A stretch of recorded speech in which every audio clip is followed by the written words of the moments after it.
প্রিয় শৌখিন ছাদবাগানী বন্ধুরা, আপনাদের সকলকে আমার শৌখিন ছাদবাগান ইউটিউব চ্যানেলে জানাই সাদর সম্ভাষণ।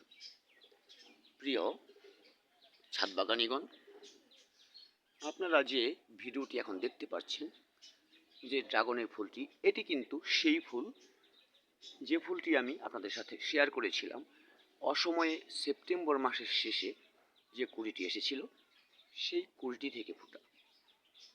ভিউয়ার্স, আপনারা দেখতে পাচ্ছেন এখন সকালবেলা আমি এসে ভিডিওটি করছি। রাতে কিন্তু এটি সম্পূর্ণ প্রস্ফুটিত অবস্থায় ছিল। এখন কিছুটা মলিনতা এসে গেছে, কিছুটা আপনার চুপসে যাওয়ার মতো অবস্থা হয়ে গেছে, কিন্তু রাতে কিন্তু এটি সম্পূর্ণ প্রস্ফুটিত অবস্থায় ছিল, বেশ বড় আকার দেখাচ্ছিল। আসলে কি, নিজের ছাদ বাগানে এ ধরনের ফুল ফল যতটা খেয়ে মজা, তার চেয়ে বেশি দেখে মজা, আনন্দ হয় নিজের হাতে গড়া কোনো একটি কিছু সাকসেস হলে।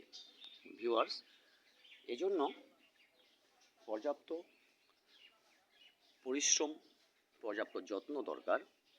আপনারা সকলে নিজের ছাদ বাগান একটু পরিশ্রম করবেন, একটু যত্ন নেবেন, তাহলে ঠিক এ ধরনের ফুল এবং ফুল থেকে ফল আপনারা অবশ্যই পাবেন।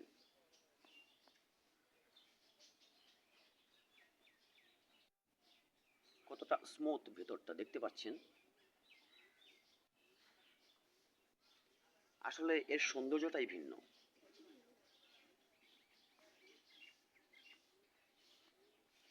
প্রিয় ভিউয়ার্স, এই ভিডিওটি আপনাদের সাথে শেয়ার করলাম, ছোট্ট একটি ভিডিও,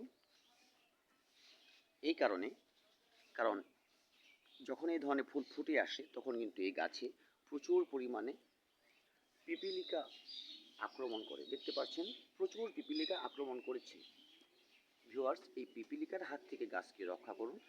কীটনাশক ব্যবহার অবশ্যই আপনাকে করতে হবে। কীটনাশক স্প্রে করুন, তাহলে এই পিপিলিকাগুলো গাছে আসবে না। আপনার ড্রাগন ফলটি কিন্তু সুস্থ সবলভাবে বড় হবে।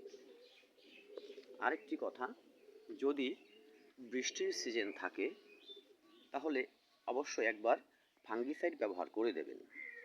ভিউয়ার্স, আমি যে কোনো পোস্ট যখন করি তখন তার মধ্যে কিছুটা হলেও শিক্ষামূলক কথা অবশ্যই বলে থাকি।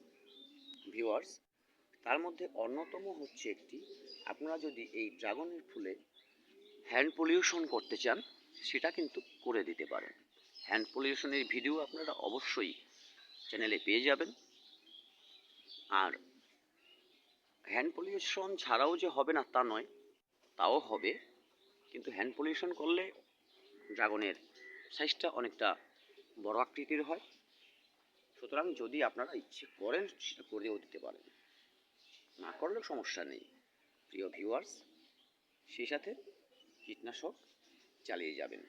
কারণ এখন একবার কীটনাশক, যেহেতু ফুল ফোটার সময় আপনার এ ধরনের পিপিলিকা বাসা বাঁধে ফুলের মধ্যে, সুতরাং ফুল ফোটার সময় একবার যদি পারেন ফুলটা ফুটে যাওয়ার আগে দিয়ে দেবেন। এটা তো ফুলটা ফুটে গেছে, ফুটে যাওয়ার আগে দিয়ে দেবেন। আর ফুল যখন একটু টলে যাবে বা ঝরে যাওয়ার সময় হবে তখন আরেকবার দিয়ে দেবেন। এভাবে আপনারা আপনাদের গাছে পরিচর্যা করুন। ড্রাগন ফল সাইজে অবশ্যই যথেষ্ট বড় আকারের হবে। ভিউয়ার্স, ভিডিওটি ভালো লাগলে একটি লাইক করবেন, কমেন্টে মতামত জানাবেন এবং চ্যানেলটি সাবস্ক্রাইব করে আমার ভালোবাসার মানুষ হয়ে পাশেই থাকবেন। ধন্যবাদ সকলকে ভিডিওটি দেখার জন্য। দেখা হবে আগামী ভিডিওতে।